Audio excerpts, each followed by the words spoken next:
Welcome, ladies and gentlemen. My name is Dalton Fogarty, and I am the Undergraduate Fellow of Senate for the University of Sydney, and I will be your MC for this evening. Before we begin the proceedings, I would like to acknowledge the Gadigal people of the Eora Nation, the traditional custodians of this land, and pay my respects to elders, both past and present. Tonight, we are here to see one of the most important moral issues of our time debated. That is, voluntary euthanasia. Should it be legalized? The answer to this has widespread implications and touches us all. So who better to provide answers but two of the world's preeminent thought leaders on this subject? With a doctorate in bioethics from Oxford, His Grace, the Archbishop of Sydney, Anthony Fisher.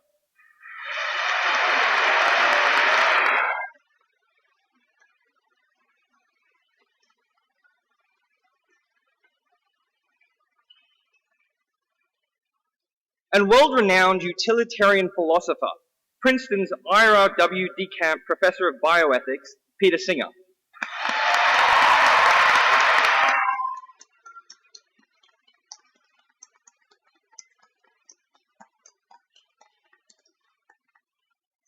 No doubt, such a clash of titans deserves to be held in the City of Sydney's Town Hall, having attracted an audience of over 2,000 people here tonight, and countless others who are streaming this right now from across the world.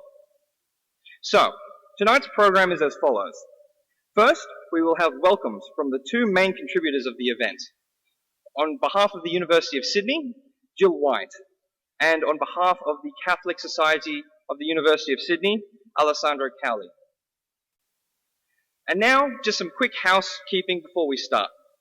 I'd like to remind the audience that filming and photography of this event is prohibited, and that you may be asked to leave if found doing so. I'd also like to remind everyone here tonight to please switch off your phones or turn them to silent. Finally, I'd like to remind the audience that yes, this is a passionate area of debate. However, please be respectful of each speaker's time and response. As I said, over 2,000 of us have gathered here tonight to listen to these speakers, and due respect should be paid to hear what they have to say. So now, I would like to introduce one of my newest colleagues on Senate. She is the immediate past Dean of the Sydney Nursing School and was in 2011 awarded Member of the Order of Australia for her work in midwifery, Professor Jill White.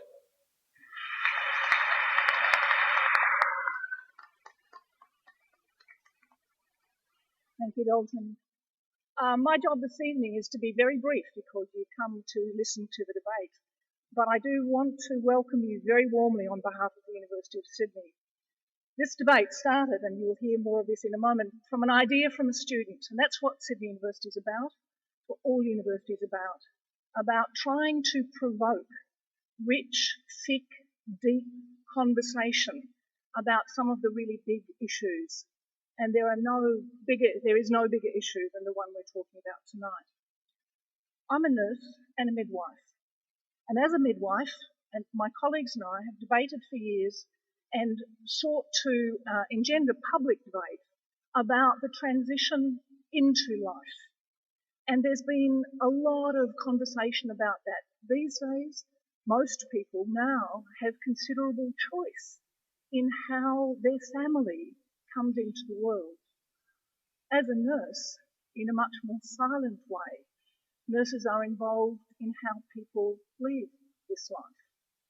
But this has been shrouded in a whole lot more silence than birth.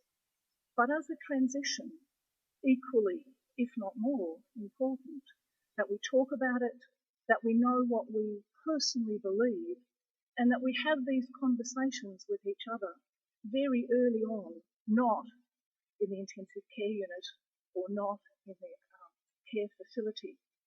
So I'm delighted as a nurse and a midwife that we've got this wonderful debate that's going to happen tonight. And it's not just the conversation that happens in this room that I'm excited about. As a part of Sydney Ideas from the University of Sydney, what I'm excited about is the relationship that the university can have with the whole community of Sydney and more broadly And the conversations that really matter is the conversation that you guys will have in the cars or the buses or the trains on the way home tonight. The conversations you'll have this weekend with your loved ones when you tell them that you came to this debate and they ask you what you thought and what you think, and more importantly, what you want. So welcome on behalf of the university, and it's going to be a wonderful evening. Thank you very much, Jill, for that very warm welcome and introduction to the topic.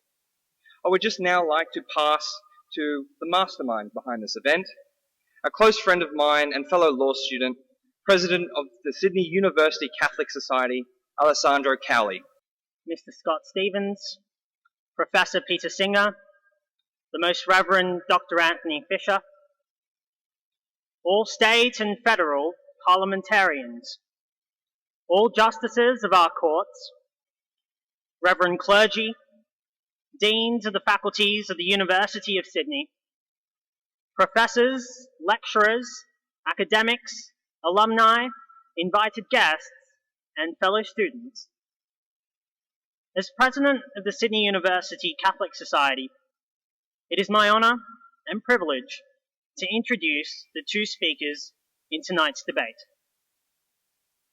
What started off 10 months ago as an email exchange with Professor Singer and a letter to Archbishop Fisher asking them to consider a debate invitation has turned from a small-scale event to be hosted at Sydney University into a public event of great interest at one of the most iconic venues in our city.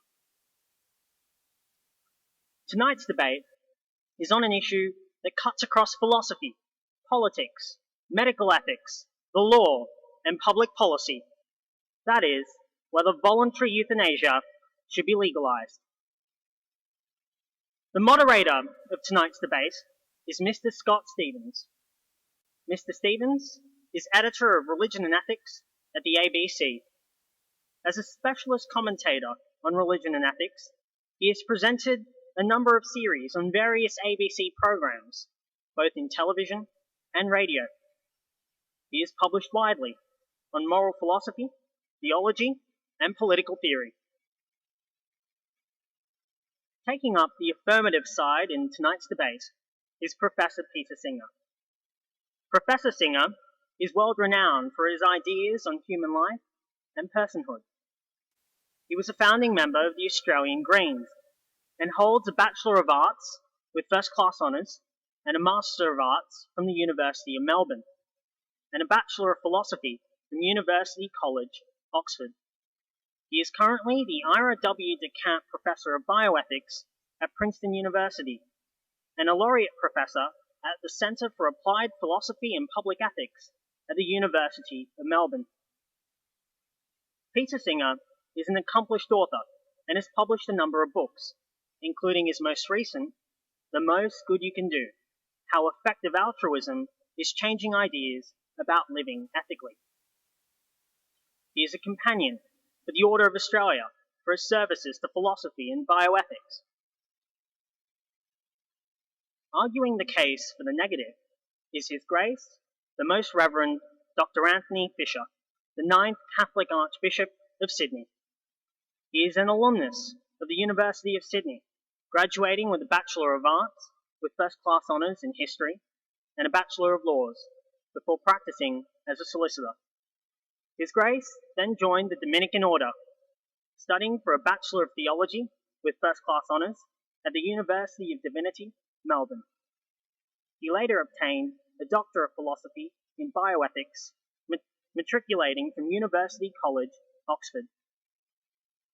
He is the Adjunct Professor of Bioethics and Moral Theology at the University of Notre Dame, and is the author of a number of academic works in the area of bioethics, including his most recent book, Catholic Bioethics for a New Millennium. Ladies and gentlemen, I now hand you over to our moderator, Mr. Scott Stevens, who will facilitate tonight's debate. Well, it is a great pleasure to be with you here tonight.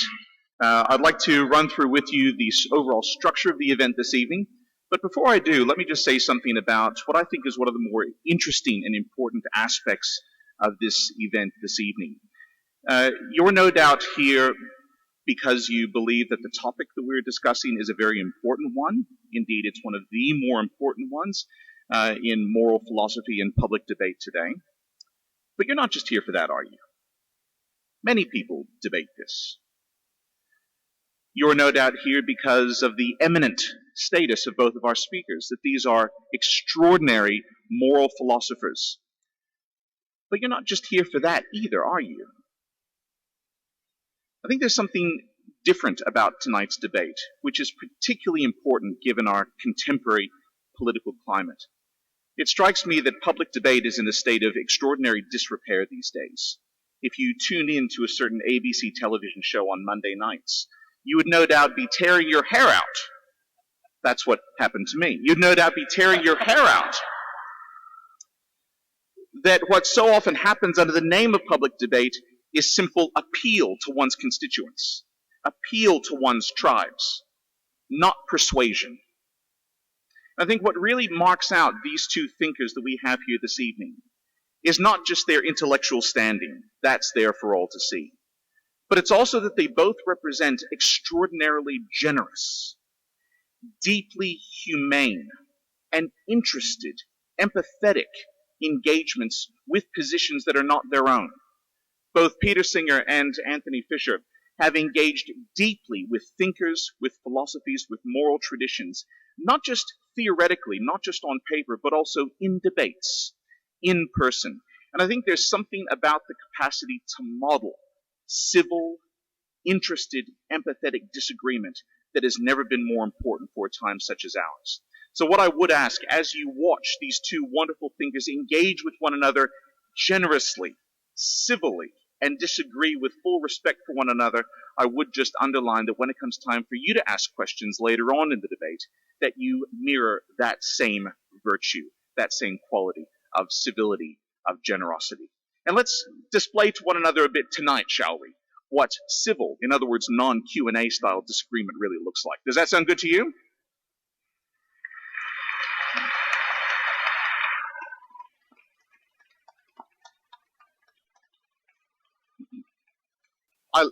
I love my organization, but that's not the way to do public debate. This is. Yeah, there we go. So, the topic for this evening is, should voluntary euthanasia be legalized? As was mentioned before, Peter Singer will be opening the affirmative case. He'll have 12 minutes to speak. At the 1 minute mark, in other words, at 11 minutes, a single bell chime will sound. Shall we hear a...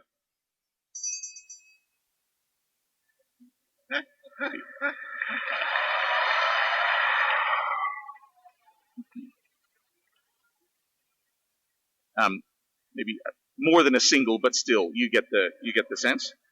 That will give our speakers the indication they have 1 minute to wrap up. At the 12-minute mark, there will be something a little bit more vigorous.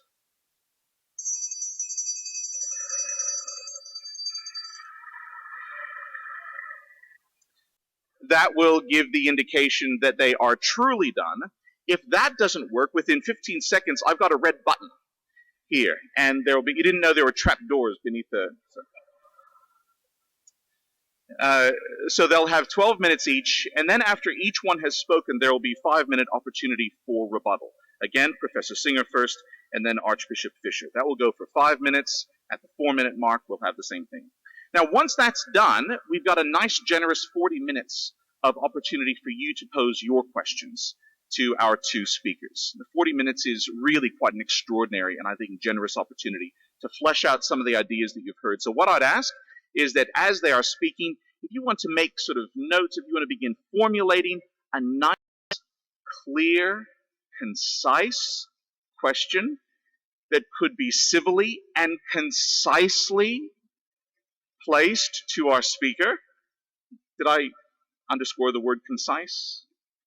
We just want to get through as many questions as we can in those 40 minutes. So then towards the end of the day, we would like to indicate to one of the ushers who will have a, they won't have a roving mic, but you can see just on this aisle here. For those of you on this side, tough luck. I mean, you have to make your way all the way around. But there's a microphone just here. You want to indicate to an usher that you would like to ask a question. indicate to them to whom you would like to pose the question, and then they'll show you to your spot. Does that all sound okay? Nice, concise, clear questions, and then both of our speakers will have round about 5 minutes to answer that, and then possibly even pose questions to one another. All clear? Let's get underway. I'd like to invite Professor Peter Singer, please, to pose an affirmative case.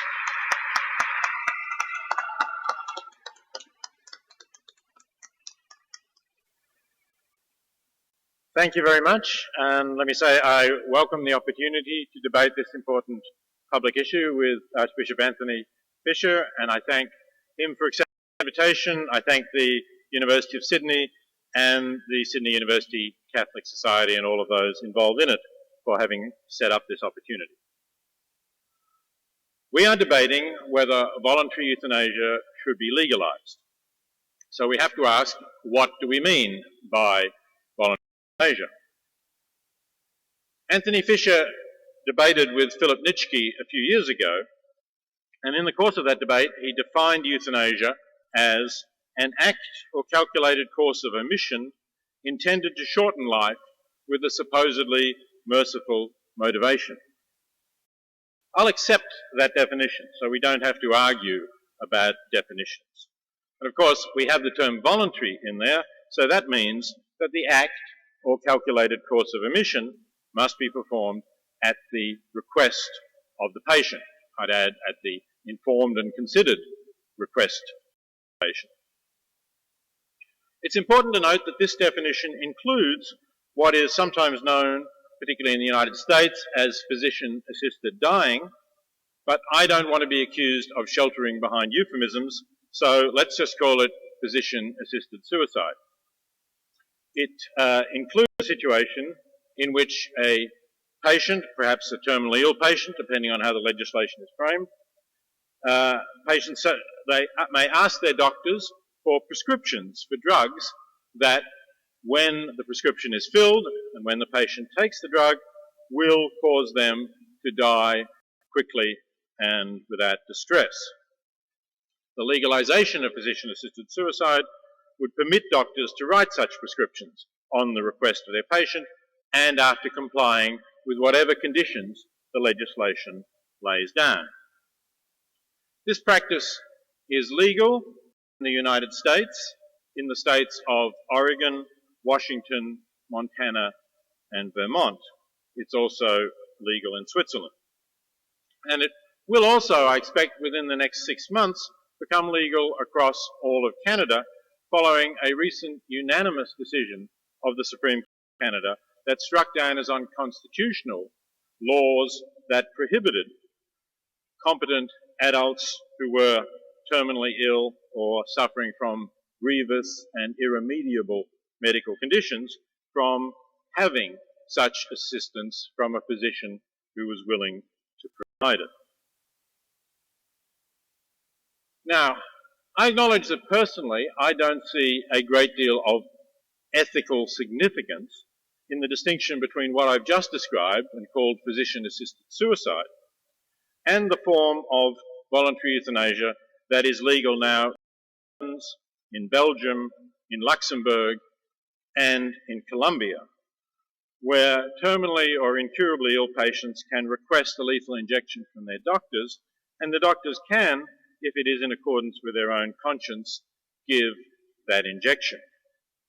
And I'd be very surprised if Anthony Fisher disagrees with me in saying that these two are morally equivalent or very close at least.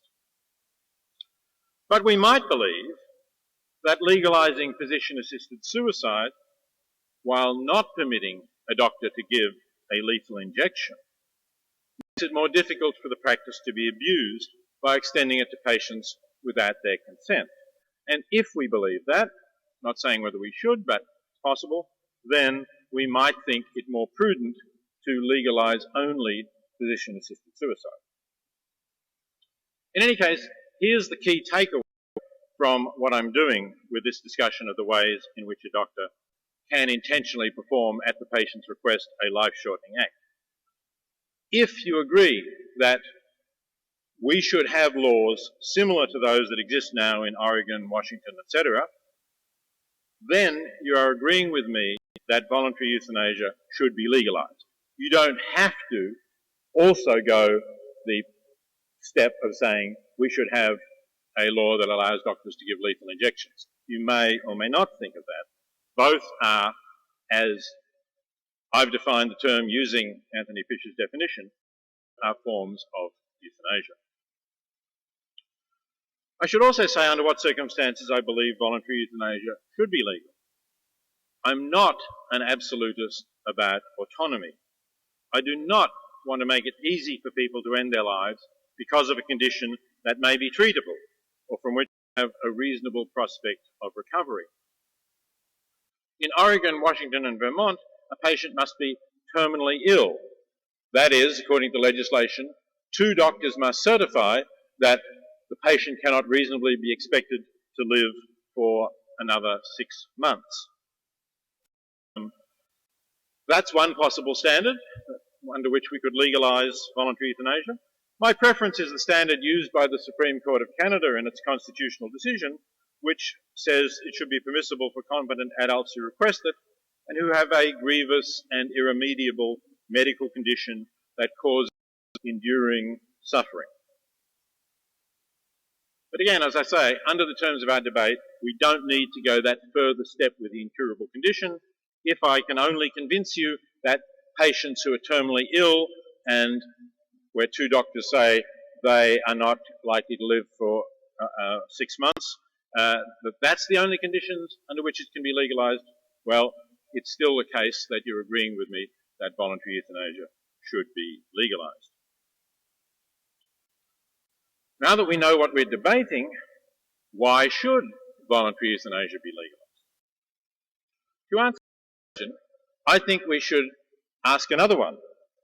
Why should do we normally consider killing an innocent person to be wrong? Not only wrong, but also properly a crime. That's a very basic question, clearly. We don't often ask ourselves, we take it for granted.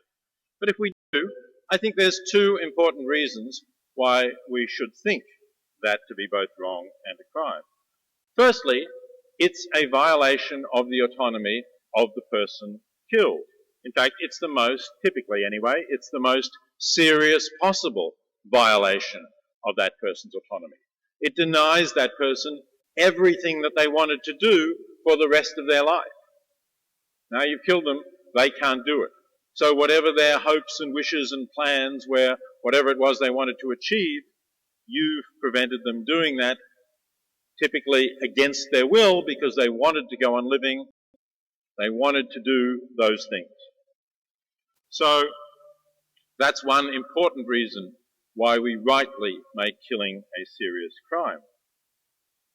But clearly, in the case of voluntary euthanasia, the value that we properly place on autonomy against assisting the patient to die, against physician-assisted suicide, it counts in favour of it, because that is the autonomous wish of the patient that you are fulfilling. Now, I think autonomy, as I say, is rightly a value, but I don't think it overrides all other values. For example, I don't think that a lovesick young adult who's in despair because the one he loves has rejected him or her, and therefore wants to die, I don't think you should regard that as a wish that you fulfill or to assist. Even if you think it is, at this moment, this person's autonomous wish, you can safely predict that that mood will pass, that the young person will, in future, come to think of his or her life as well worth living, and you could then reasonably conclude that the value of that life and everything it will obtain and be able to do through that life overrides the temporary violation of autonomy or liberty in that case. And that brings me to the second reason why we normally consider killing both morally wrong and a serious crime. Killing deprives the person of whatever good things that person would have experienced for the rest of their life. And I think we can be sufficiently optimistic to say that for most people, the rest of their life will typically bring a balance, a positive balance, more good things than bad things. So that too is a good reason why killing should be regarded as something that's wrong. But again, in the case of voluntary euthanasia, that reason no longer counts against killing, it actually counts in favour of killing. Because there the person has judged that the rest of their life cannot have a positive balance. They don't want it. They're the best judge, surely, assuming we're talking about a competent, well-informed adult and so on, they're the best judge of whether the quality of their life is still acceptable.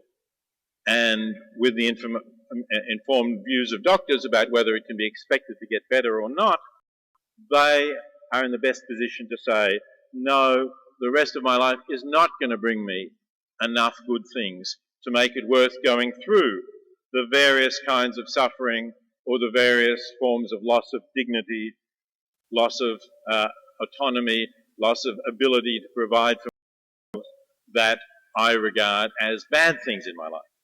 So, in these circumstances, again, the usual ground for holding killing to be wrong, because it deprives a person of good experience, turns into its opposite, a reason for listening to that patient's request, because it will save them from bad experience. So I think we can conclude that the law against killing should not be absolute. It gives us no grounds for making it a crime when a competent person requests assistance with ending his or her life and has good reasons based on a terminal or an irremediable illness that has eliminated the patient's prospects of having an acceptable quality of life to make that request.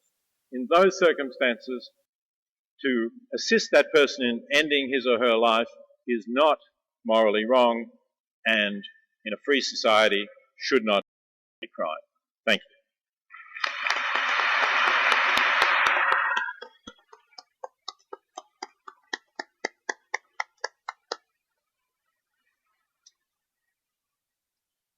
Thank you, Professor Singer. Archbishop Anthony Fisher, to present the case for the negative.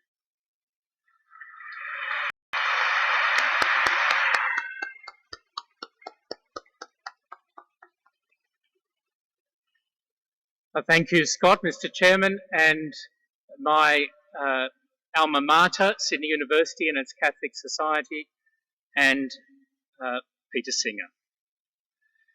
The recent film, The Water Diviner, was inspired by a true story of an Australian farmer who travelled to Turkey after World War I to discover the fate of his 3 sons who'd been reported missing in action at Gallipoli. A spoiler alert for those who haven't seen it, and cover your ears. Towards the end of the film, Joshua Connor, played by Russell Crowe, finds his eldest son, Arthur, still alive. Art tells his father how his youngest brother, Henry, died. He died after being shot by the Turks. He bled out painfully for hours and finally begged his brother Art to shoot him, and Art did so. Art's anguish since killing his brother is evident in the film, but the film portrays his act sympathetically. A parallel story from the next World War is that of the brothers Stan and Butch Bissett. They grew up playing football together, enlisted together, fought side by side on the Kokoda track, until in 1942, Butch was severely wounded by Japanese machine gun fire. The platoon doctor could do nothing more for him than give him morphine. And so Stan held his brother Butch in his arms for 6 hours until he died. They sat laughing, crying, remembering the good times of their childhood, the trouble they got up to as kids, the times they played rugby together. Butch faded in and out of consciousness, and Stan shared one last song with his brother Butch as he breathed his last. These are examples of 2 different responses to human suffering and dying. Both motivated by mercy. Both win our sympathy. The first says it's better to kill someone than let them suffer. Better to fulfill someone's request to be killed than to resist it. It's premised on the view that some lives are so wretched, personal autonomy so important, that justifies killing. The second story accepts the reality of physical and psychological and spiritual pain, but deals with suffering not by killing the suffering person, but by giving them every reasonable assistance and to comfort them in love and care. Arguably, that second approach puts a higher value on human life and relationships, but also is more demanding. It asks more of people. Professor Singer's view of life is, its point is fulfilling preferences. Whereas on my view, human life has an intrinsic meaning. It's intrinsically valuable. However reduced our condition, we have a radical dignity from our first breath to our last. And that's the basis of our equality and our human rights. It's the reason we protect even the hopeless. So that while every moral means should be used to relieve suffering, doctors must never kill their patients. In humility, they recognise that sometimes nothing more ethically and practically to be done than standing by and investing ourselves in someone's care. Now, many people think that pain and suffering should, where reasonable, be minimised. I agree, as long as we hold on to the where reasonable bit. Where people might differ is that I think the suffering person, killing the suffering person, is never the reasonable way to deal with their suffering. But even if you're agnostic on that question of whether killing is ever permitted, you'd surely agree that if mercy drives us in this area, we'd first be ensuring that everything possible was done to relieve people's pain and suffering. We'd ensure that every person who could benefit had access to appropriate pain management and pastoral care. Yet we know that millions of people in our world and thousands of people in Australia die every year without access to palliative care. Furthermore, if relieving suffering is what the euthanasia debate is all about, then we have to be honest with ourselves about what that leads. Because euthanasia can relieve suffering not just of dying people, but of the seriously sick, the mentally ill, those tired of life, not just competent adults, but babies, children, the unconscious, the disabled, as Professor has argued elsewhere. In this, he's just being consistent. If it's about relieving suffering, there are a lot more people who are suffering than those who are terminally ill or have some very, very serious medical problem. Of course, relief isn't the only reason that he or others argue for euthanasia's being legalised. They also argue on the basis of autonomy, that it's what people want, but sometimes they judge that their quality of life is so low they don't want to continue.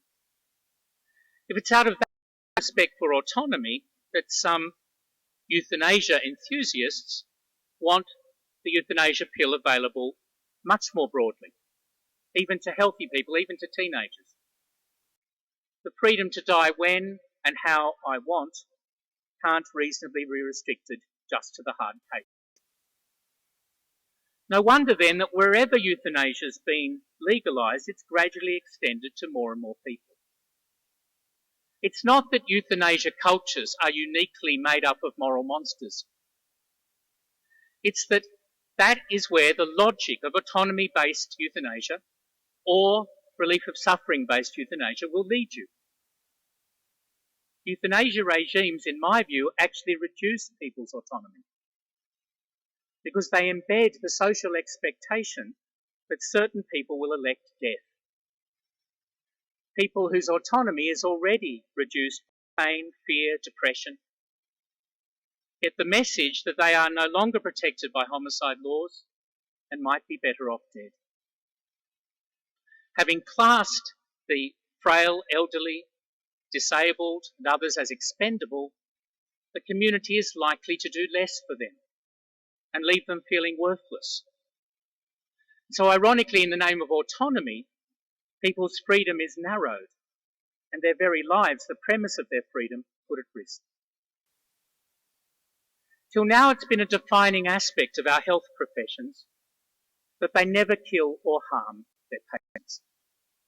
International and national codes of medical and nursing ethics all forbid euthanasia. Do we want our health professionals assessing which patients should live and which should die? Do we want them gradually desensitised to harming and killing? Do we want medical students trained in giving lethal doses? Legalising euthanasia would be a revolution in medical practice and nursing practice. It would undermine the save, heal, care ethic and our trust in health professionals and place a terrible burden on those professionals. Till now, it's been a defining aspect of our law that human life is protected, that human rights are universal, that there are no exceptions to our homicide laws. But legal euthanasia would create two classes of citizens. Those whose lives are inviolable, most of us, and those whose lives can be taken, the terminally ill, disabled, and some others. I think the first purpose of law is to protect the innocent and vulnerable.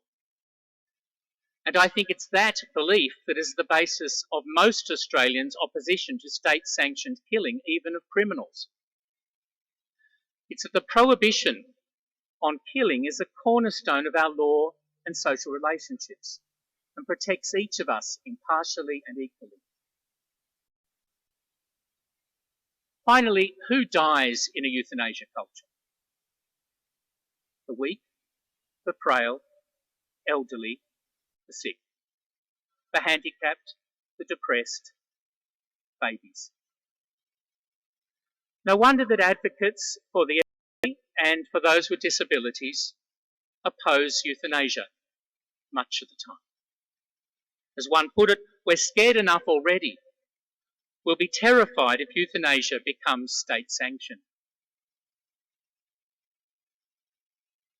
Euthanasia is sold to the community as being for the extreme cases of unrelievable pain, especially for the terminally ill.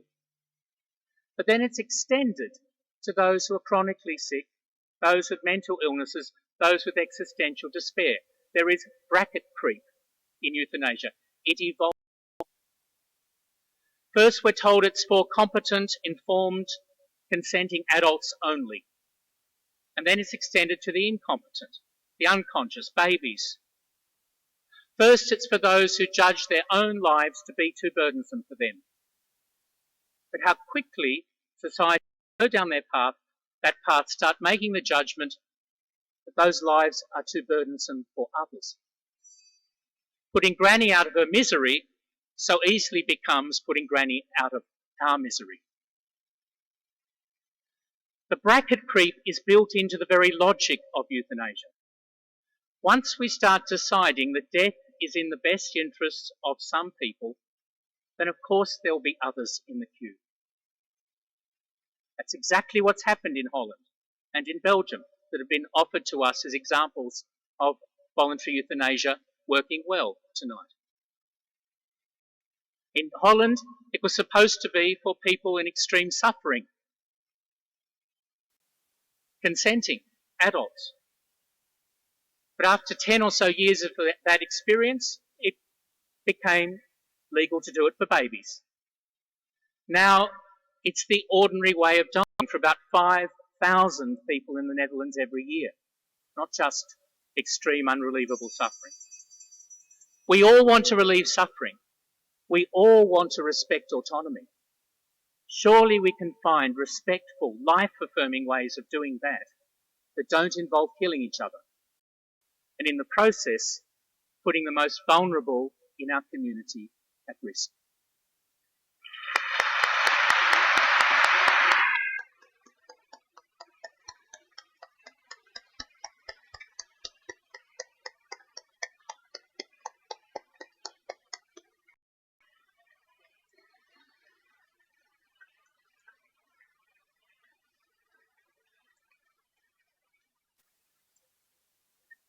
I'll invite Professor Singer. You have 5 minutes for rebuttal.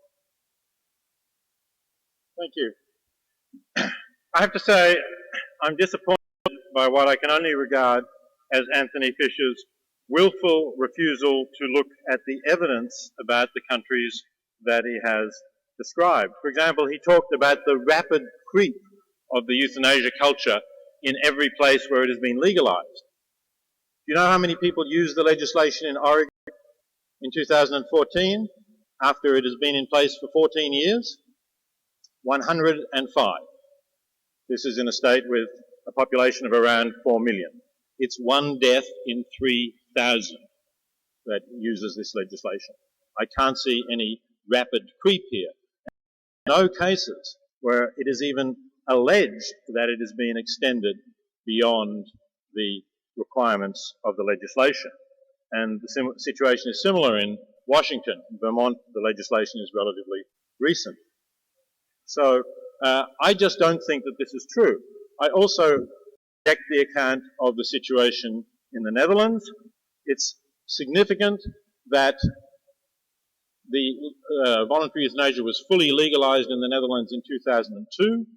Since then, there have been a succession of different governments, including a long period of governments where the leading party in power was the Christian Democrats, and there has been zero attempts to rescind or repeal that legislation. That's because the population of the Netherlands is convinced that it works well, and that's why the neighbouring countries of Belgium and Luxembourg, which are in a much better position than any other nations to observe what is going on, then adopted similar legislation for themselves. The same is true, of course, with Washington, which is a neighbouring state of Oregon. But you don't have to believe me. I suggest you look at what was said in the Canadian case, which led to the constitutional decision I mentioned in my remarks. It was started off in the Supreme Court of British Columbia with 3 plaintiffs who were terminally ill asking for a constitutional right to have assistance in dying. And in the hearing, Justice Lynn Smith of the Supreme Court of British Columbia took evidence from 57 witnesses called both by the plaintiffs, by the Attorney General of Canada, who was opposing the application, and by the Attorney General of British Columbia, who was also opposing the application. She wrote a judgment of more than 300 pages, weighing, a substantial part of which weighs the evidence she heard, and she concludes, an absolute prohibition might be called for if the evidence from permissive jurisdictions showed abuse of patience, or carelessness, or callousness on the part of physicians, or evidence of the reality of a practical slippery slope. However, that is not what the evidence shows. I found that the evidence supports the conclusion that a system with properly designed and administered safeguards could, with a very high degree of certainty, prevent vulnerable persons from being induced to commit suicide, while permitting exceptions for competent, fully informed persons acting voluntarily to receive physician-assisted death. On appeal, the case went to the Supreme Court of Canada, which, as I've said, unanimously upheld Justice Smith's ruling, and on the particular point of the slippery slope, commented as follows. The trial judge made no palpable and overriding error in concluding, on the basis of evidence from scientists, medical practitioners, and others who are familiar with end-of-life decision-making in Canada and abroad, that a permissive regime with properly designed and administered safeguards was capable of protecting vulnerable people from abuse and error. So the Supreme Court found no palpable mistake in the judges weighing up that very careful review of the evidence. And again, there simply is no evidence that the frail and elderly and vulnerable are more using this than other people. In fact, a study of the situation in Oregon found that in proportion to the number of deaths in the population, which of course does involve more elderly, in proportion to that, those using the legislation were overwhelmingly white, 95% white, significantly more than the population of Oregon, more highly educated, 47% of them had a bachelor's degree, again higher than the average in the population, and not particularly elderly, in fact disproportionately in the under 65 age bracket. So you really need to look at the evidence, I believe, before making these claims about what is supposedly the logic of euthanasia, which I don't believe it is. In fact, the evidence shows that euthanasia can be and has been safely practiced without any kind of creep beyond what the legislation specifies. Thank you.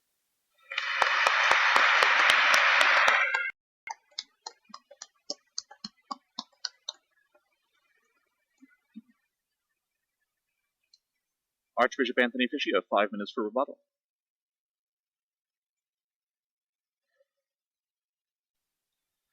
Thank you, Mr. Chairman. I'm very encouraged that Professor wants such a conservative regime of euthanasia.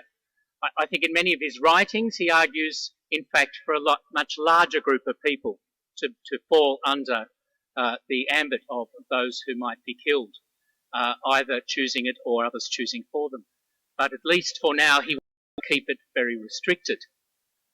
A permissive regime with many watertight safeguards. And he points us to the places who've achieved that. Well, let's look at those quickly. In Holland, Professor Theo Boer of Groningen, a long-time advocate on the euthanasia, several of the euthanasia review boards, recently, just this year, said he now opposes the legalisation of euthanasia and recommends to other countries they don't go that way. Why?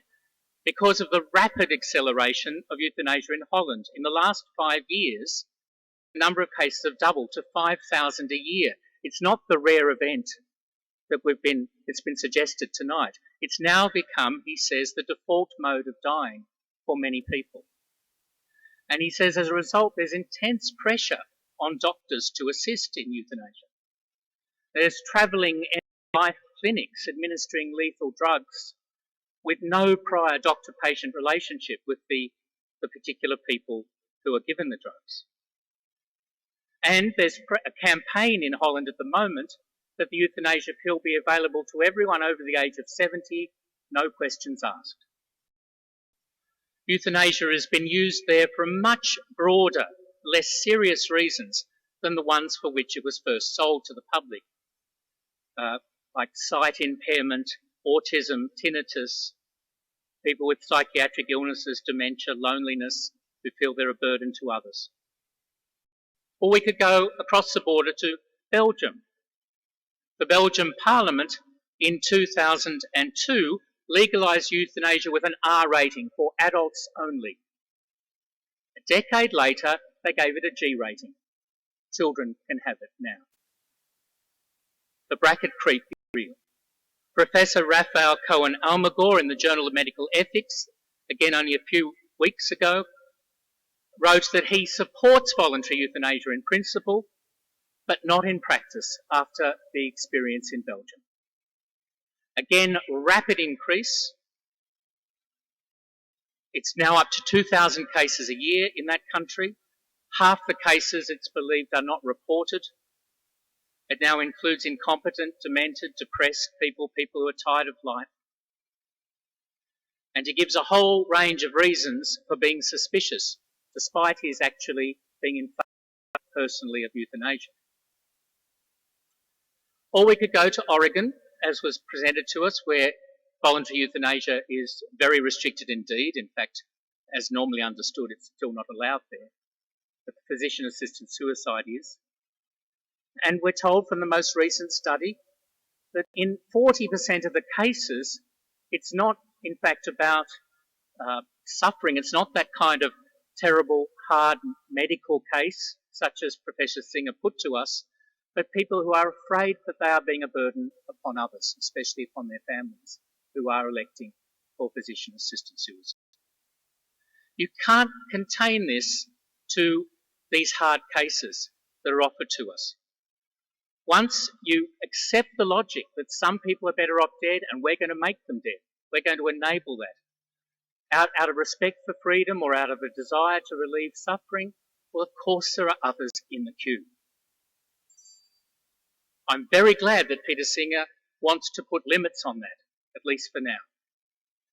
but I am very doubtful about the ability to do so. This year, past, Nathan Verhelst, 44, Belgium, was euthanized after a sex change operation that didn't turn out how he liked and left him so depressed he wanted to die. Jeffrey Spector in Switzerland has a preemptive strike because he had a very slow growing tumour and he thought one day he'd be a burden on others. Gottlieb de Trova in Belgium, against the advice of her GP, without her family knowing anything about it, but because she was despondent after a relationship breakdown. I want limits on it too, like Professor Singer, and I think there's only one limit that works, the one that civilizations down through the centuries have found works. That is, love and care for everyone, respect and protect every human life, and especially those who are most vulnerable.